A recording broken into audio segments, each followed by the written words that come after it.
Right from the start, this judge is doing something important, laying out everyone's rights in plain language. Traffic court might sound minor, but what happens here can follow you for years, especially when it hits your driving record. Good morning. Welcome to Conneaut Municipal Court. My name is Nick Irochi. I'm the judge, and this is your initial appearance hearing on traffic-related offenses that have been filed against you. This is traffic court. I'm going to read all of you your rights, and then when I'm done reading all of your rights, I will call your case up individually. When I call your case up, you can take a seat in this first blue chair. If you have any questions regarding the rights I'm about to read to you, you can ask them at the time I call your case up, and then we'll address your case and the charges that have been filed against you. So please pay attention to the rights I'm about to read to you all. You do have a right to a copy of the complaint. In traffic court, that complaint is the officer's citation. I believe you all have received a copy. If you have not received a copy of the citation, please let me know when I call your case up. You also have a right to be informed of and to understand the nature and the elements of the charge or charges filed against you. You also have a right to know the potential penalties that could be imposed, and I will explain those potential penalties to you when I call your case up. Please know that if you are convicted of a traffic-related offense, a record of conviction will be sent to the Ohio Bureau of Motor Vehicles and will become part of your driving record. Points may be assessed against your license for any moving violation. You all have a right to remain silent and not to say anything during this hearing that might incriminate yourself. Any statement you make could be used against you. You also have a right to a trial to the court. And in Mr. Bunner, who's Mr. Bunner? Mr. Bunner's case, because you're charged with an offense that carries a possible jail sentence, you also have a right to a jury trial, provided that you timely file with the court a written demand for a jury trial. At trial, whether it be before the judge or a jury, you have a right to cross-examine witnesses and confront evidence presented against you. You also have a right to use the court process to secure the attendance of any witness who you would want to testify on your behalf.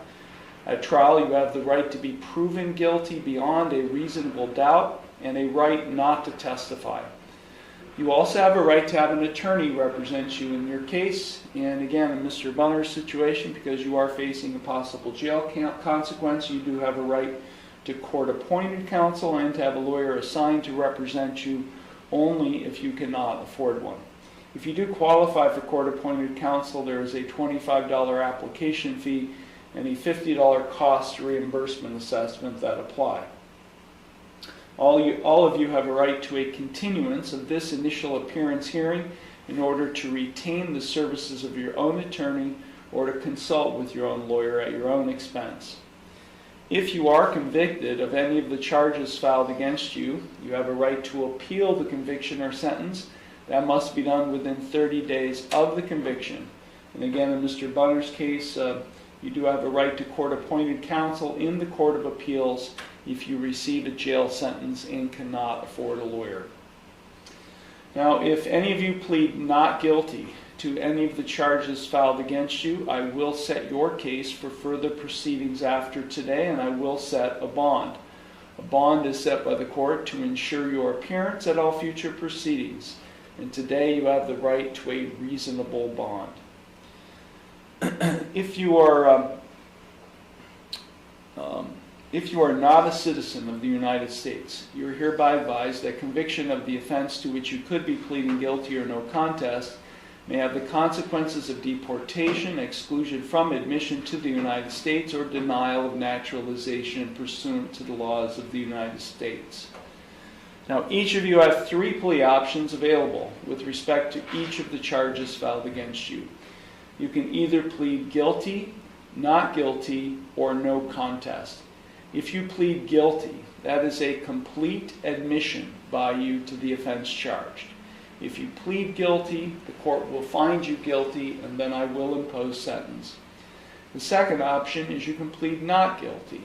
If you plead not guilty, that is a denial by you to the offense charged. And as I said earlier, if you plead not guilty, I'll set your case for further proceedings after today, and I will set a bond. The third option is you can plead no contest.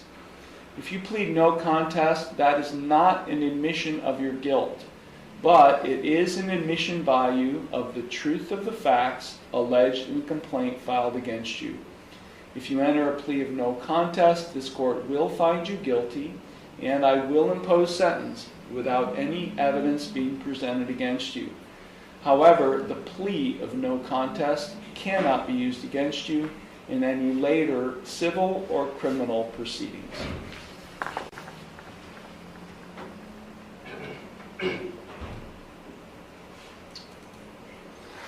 Okay, the court is now calling State of Ohio versus Dakota James Olsen, case number 26 TRD 52.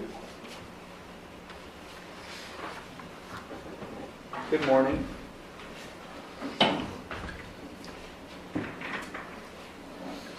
Okay, Mr. Olsen, did you understand all of the rights and plea options I explained to everyone? Yes. Do you have any questions regarding those? No. Did you receive a copy of the traffic citation issued on January 21st? Yes. Pause. 124 miles per hour. That's not just speeding. That's borderline racetrack speed on a public highway. Drop a comment. Should driving this fast ever be treated as just a fine? Okay, you are charged with speeding. It's alleged you were driving 124 miles per hour in a 70 mile per hour zone.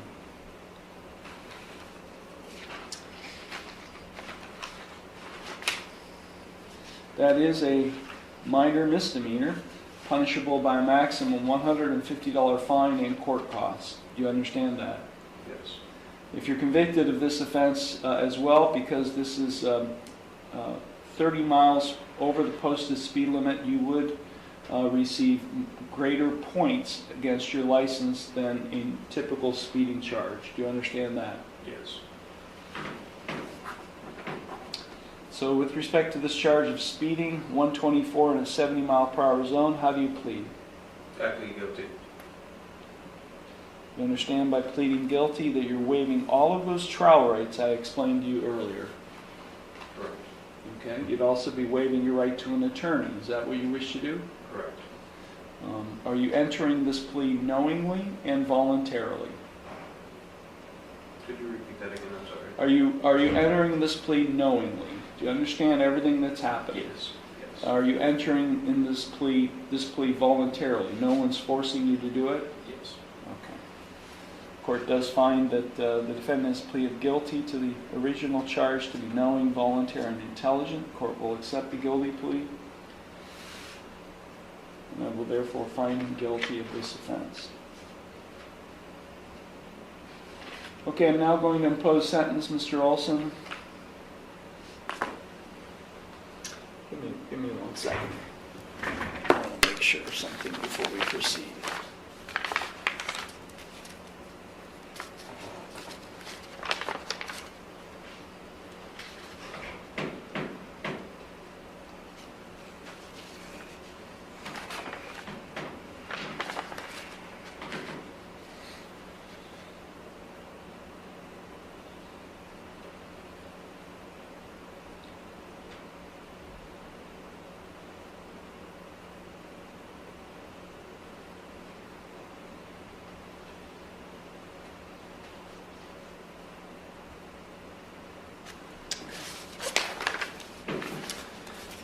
Before I impose sentence, oh, I'm sorry, Mr. Olsen, I just noticed on the traffic citation that the officer, the trooper indicates you did not provide proof of insurance. Yeah, I had no service. I have a copy of my insurance here. Okay. Well, I just want to explain to you that if you are convicted of this offense... Here's a critical legal moment. Even when insurance exists, failing to prove it in court can trigger an automatic license suspension. This catches a lot of drivers off guard, and it's exactly why judges double-check before sentencing. And are unable to provide this court proof of insurance on the date of the offense, then you do face a license suspension. Okay. So I'll give you an opportunity to change your plea if that's what you wish to do, because I didn't explain that potential consequence to you. To be honest with you, this is my first time coming to court. Half of this stuff doesn't make sense to me. Now, on the day of me getting Hold on. over, Yeah, hold on. I want to clarify something with you, okay? In Ohio, and I think most states are this way, you're required to have insurance on the vehicle you're driving, you know, any vehicle you're operating. That's a law. If you're stopped and convicted of a traffic offense where you're operating a vehicle and you're not able to provide proof of insurance and you don't have insurance and you're convicted, you do face a license suspension. Okay? Okay. So, do you understand that? Yes. Okay. So, I'm explaining to you that if you're not able to provide this court proof of insurance that you had on this day, January 21st, 2026, and are convicted of this, your license is going to get suspended. You understand that? Yes. Okay. Now, I'm going to give you an opportunity to change your plea. You know, because I failed to explain that to you before I gave you plea options. So On the day I got pulled over, I did not have insurance at that time. okay. I got insurance that same day. Look, I'm not asking for an explanation. I'm asking you if you would like to change your plea from guilty to another plea. No, I'll stay guilty. You want to stay guilty. Okay. Okay, now you can explain your situation. Go ahead. The day of the speeding ticket, I had no service. I didn't recognize that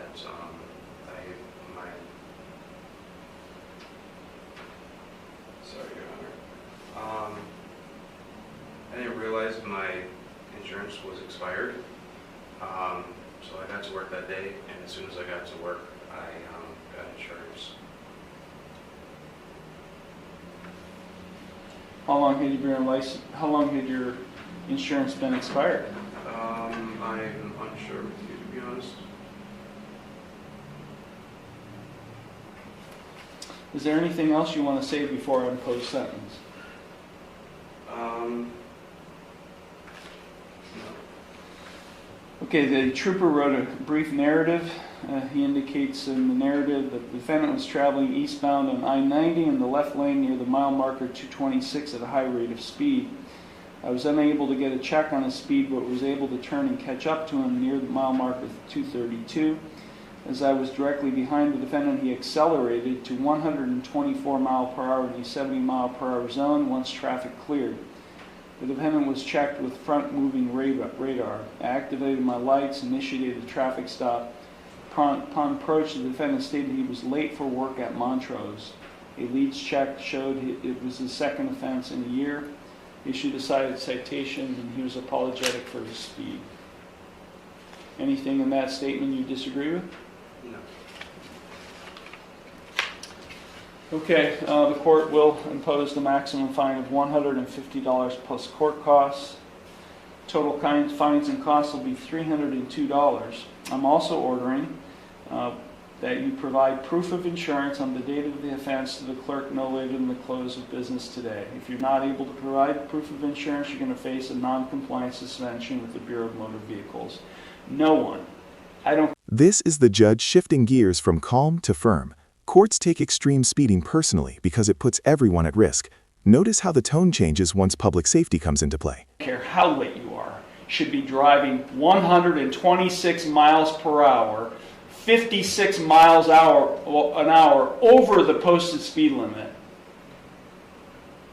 That's ridiculous. And I don't care if you didn't have insurance that day. There's a consequence for it. Yes, Your Honor. So your license is going to get suspended. You're also probably going to get a 6-point letter because this is at least a 4-point violation, and you have 2 points on your license from a previous speed within the last year, so you're going to get a 6-point warning letter if you haven't already got one. Total fines and costs $302. Can you pay that today? Yes. Okay. Do you have any questions, Mr. Olsen?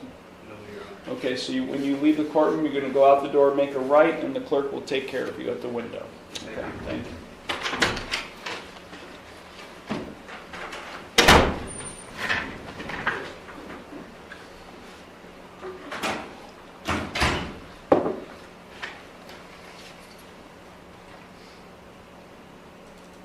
Court is now calling State of Ohio versus Anthony M. Lowe, case number 26 TRD 25. Good morning. Good morning, Your Honor. Mr. Lowe, did you understand all of the rights and plea options I explained? I did, Your Honor. Do you have any questions regarding those? No. Okay. Did you receive a copy of the citation that was issued on January 10th? I did.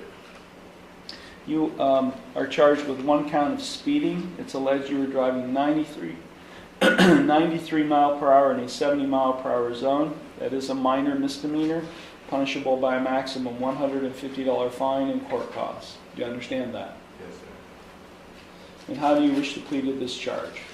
I'm not guilty, Your Honor. Okay, the court will accept your not guilty plea. Will you be representing yourself, or are you going to hire an attorney?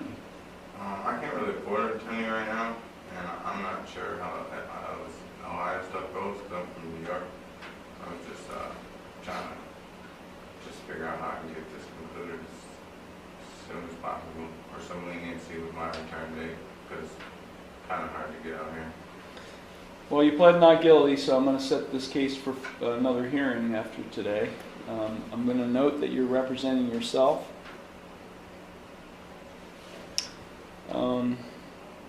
So, Mr. Lowe, you have two options here. I'm going to give you those options as to what happens next. You have a right to a speedy trial. Everyone charged with a crime or a traffic offense has a right to a speedy trial. In your case, you have a right to have a trial within 30 days. And I'll set your case for a trial, and the trial is an evidentiary proceeding where witnesses testify, evidence is presented, and then the judge has to make a decision of whether you're guilty or not guilty. So I can set it for trial, but you can also waive your right to a speedy trial. You're not waiving your right to a trial, you're waiving your right to have a trial within 30 days. And if you do waive your right to a speedy trial, I'll set your case instead for a pre-trial conference that will give you and the prosecutor the opportunity to discuss the case and possible resolution. So it doesn't matter to me, but what would you like? I'm just trying to get a reduction on the speeding ticket and maybe less points on my license. So would you, okay, but I'm not the one to discuss that with. You have to discuss that with the prosecutor. So what would you like me to schedule it for? A contested trial, or would you like me to schedule it for a pre-trial? Oh, pre-trial, please. Okay.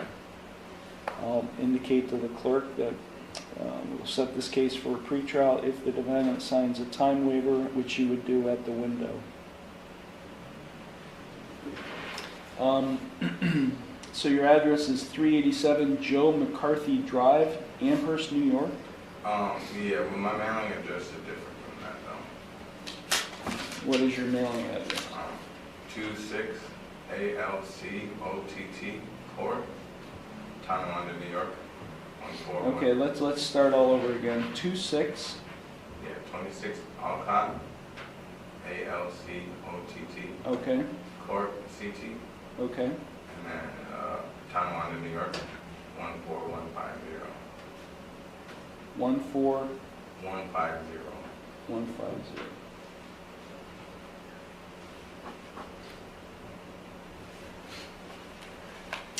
Okay, I'll set bond in the amount of $750 personal recognizance, and we'll set this case for a pretrial conference. What that means, Mr. Lowe, is we're going to give you a hearing date for your next hearing when you have to be here. If you fail to appear for that hearing when it's scheduled, I could issue a warrant. I could begin license forfeiture proceedings, or I could also order you to pay the state of Ohio a $750 penalty for failing to appear. Do you understand that? I do. Okay. Do you have any questions? Yeah, just like I said, I live in New York, just a little bit of leniency with the return date. Well, the clerk will work with you on scheduling the next hearing. Okay. Okay? Thank you. Okay. You can go to the clerk's window, they'll take care of you.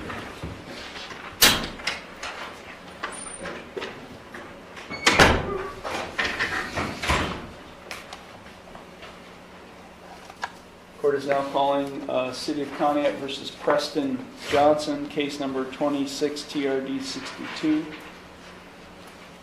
Good morning. Good morning. Mr. Johnson, did you understand all of the rights and plea options I explained to everyone? Yes, sir. Do you have any questions regarding those? No. Did you receive a copy of the traffic citation issued on January 24th? Yes, sir. Okay.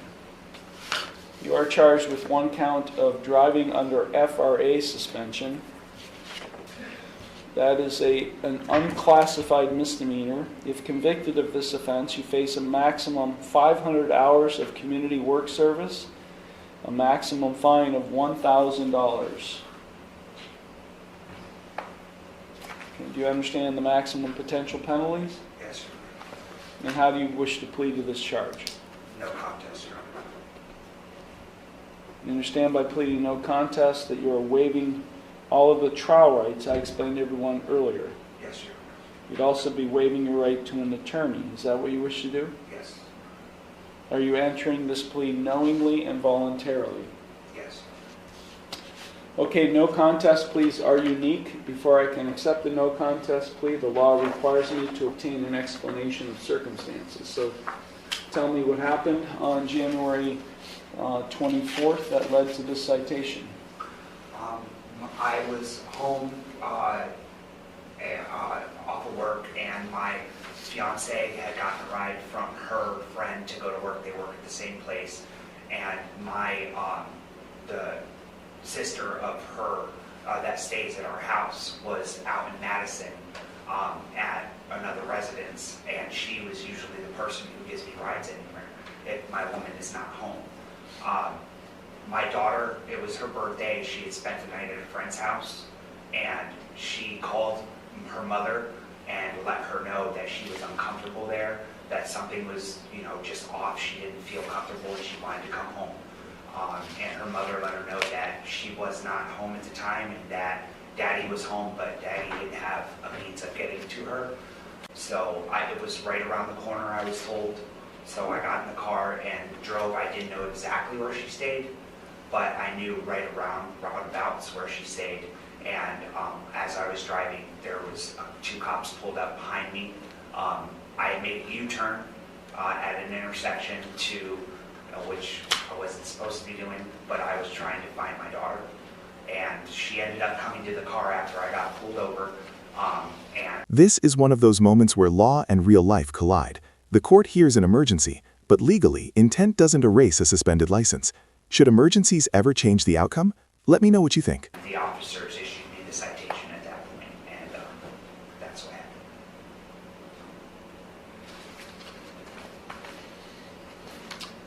Did you have a license at the time? No, you're right. Okay, the court will accept the explanation of circumstances. I do find the defendant's plea of no contest to this charge to be knowing, voluntary, and intelligent. The court will accept the no contest plea, and I will therefore find him guilty of this offense. Okay, I'm now going to impose sentence. Mr. Johnson, is there anything else you would like to say before I impose sentence? Yes, Your Honor. I am working on getting my license back. I have made the proper phone calls, and I have started a payment plan with the BNB, and I've spoken to the attorneys in the judgment against my license that is current, and they are working with me on making payments for them as well. So first off, when did you make a payment plan with the BNB? Just this last week after this all happened. Because it's not, we just printed out your BNB abstract. It's not showing any kind of payment plan. Okay, I did not know that, but I'm starting a payment plan with them. So what's the situation with the judgment suspension? They said that they'll get back to me to find out because the person that I needed to talk to wasn't there, but they told me that they would start something with me. But I don't know if that's going to affect whether or not I can get my license back.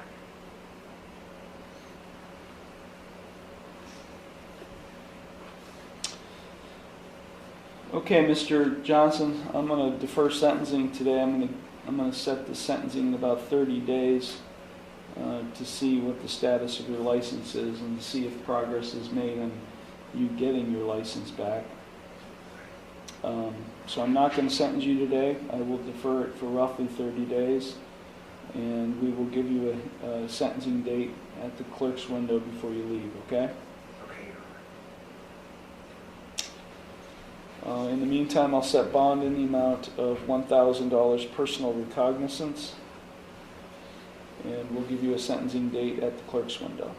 Okay, do you have any questions? No. Okay, you can go to the clerk's window, they'll take care of you.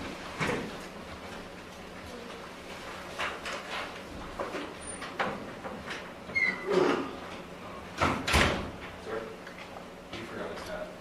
Oh, thank you.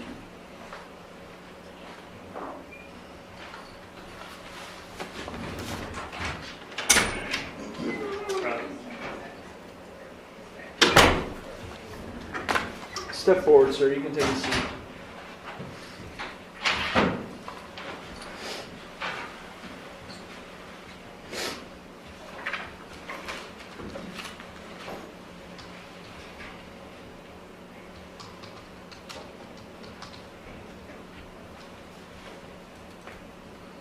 Okay, the court is now on the record in City of Conneaut versus Travis R. Bunner, case number 26 TRC 95. Mr. Bunner, did you understand all of the rights and plea options I explained to everyone earlier? Yes, sir. Do you have any questions regarding those? No, sir. Did you receive a copy of the traffic citation issued on January 31st? Yes, I did. Okay. So there are 4 charges filed against you. And so I'm going to explain to you what those charges are.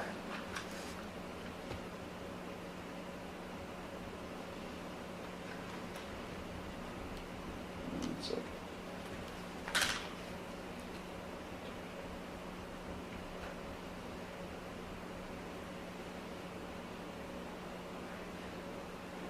Okay, the first 2 charges, Mr. Bunner, are essentially the same charge, but they're charged under different code sections.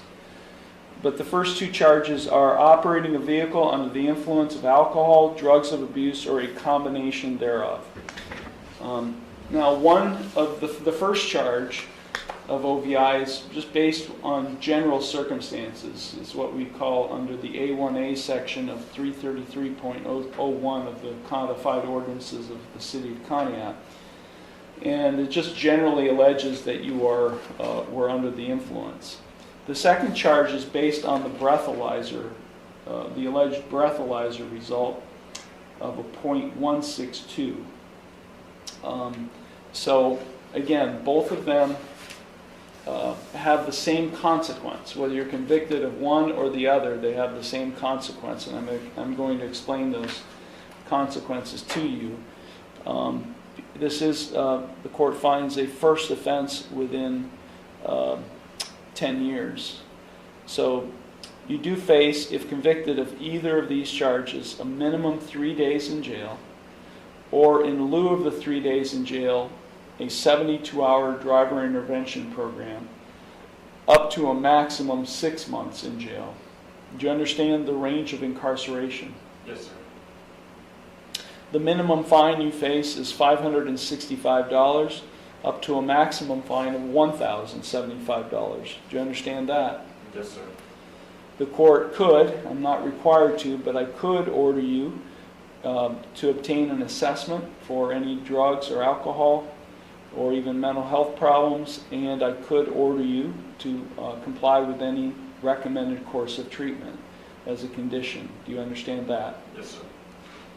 You do face a minimum license suspension of 1 year up to a maximum license suspension of 3 years. Do you understand that? Yes, sir. And your license was placed under an administrative license suspension by the police officer on the date of the offense of January 31st. So you are currently under suspension, even though I see that you're also not licensed. But do you understand that? Yes, sir.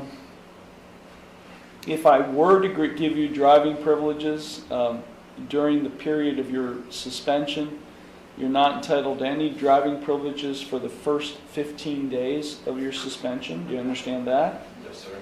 Also, I could order you, it's optional for the court, but I could order you to have restricted plates or those yellow plates placed on the vehicle you would be driving if you had privileges during the period of your suspension. And I could, again, it's optional, I could order you to have a licensed ignition interlock installed in your vehicle, again, if you're driving with privileges during your suspension. Do you understand that? Yes, sir. Is this vehicle currently impounded?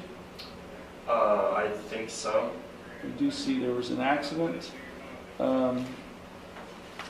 So the vehicle is not subject to a court hold. You can, making arrangements with the police department, you can, and whoever is impounding this vehicle, you can retrieve the vehicle. There is no court hold on the vehicle.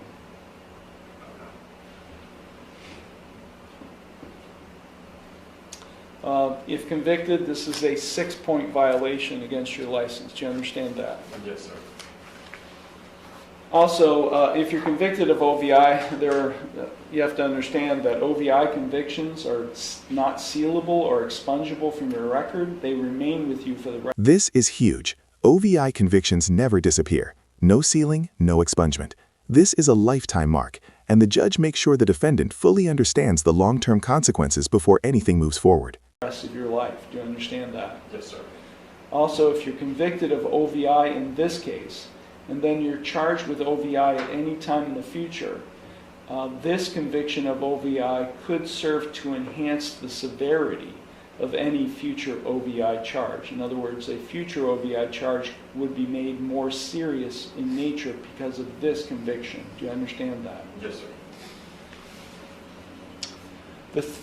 So those are the first two charges of OVI, and those are the consequences if convicted of either. The third charge is no driver's license, or no operating license. That is an unclassified. The fourth and final charge is failure to control. That is a minor misdemeanor punishable by a maximum $150 fine and court costs. Do you understand that? Yes, sir. Also, the officer checked the box on the traffic ticket indicating you failed to provide proof of insurance on the vehicle you were driving that day. If you are unable to provide this court proof of insurance in the vehicle you were driving on January 31st, 2026 and are convicted of any of these charges, you do face a non-compliance suspension with the Bureau of Motor Vehicles. Do you understand that? Yes, sir. Okay, we'll start with the first charge of operating a vehicle under the influence.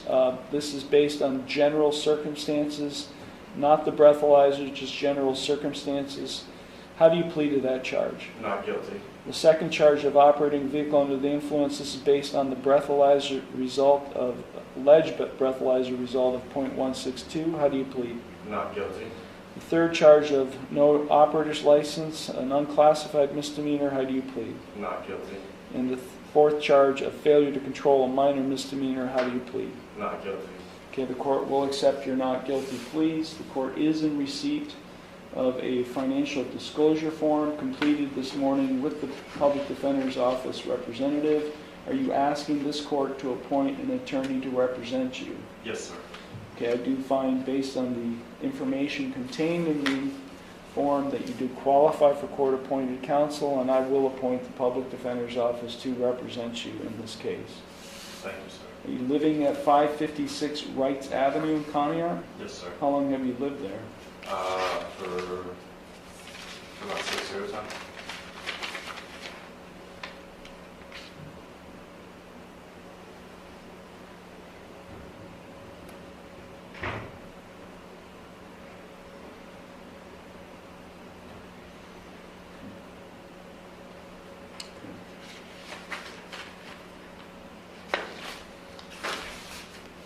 Are you currently receiving the treatment services of any substance abuse or mental health agency? No, sir. Have you ever? No, sir. Okay, bond will be set in the amount of $5,000 personal recognizance. As conditions of your bond, I'm ordering that you not consume or possess alcohol or drugs, that you be subject to random chemical testing by probation and law enforcement.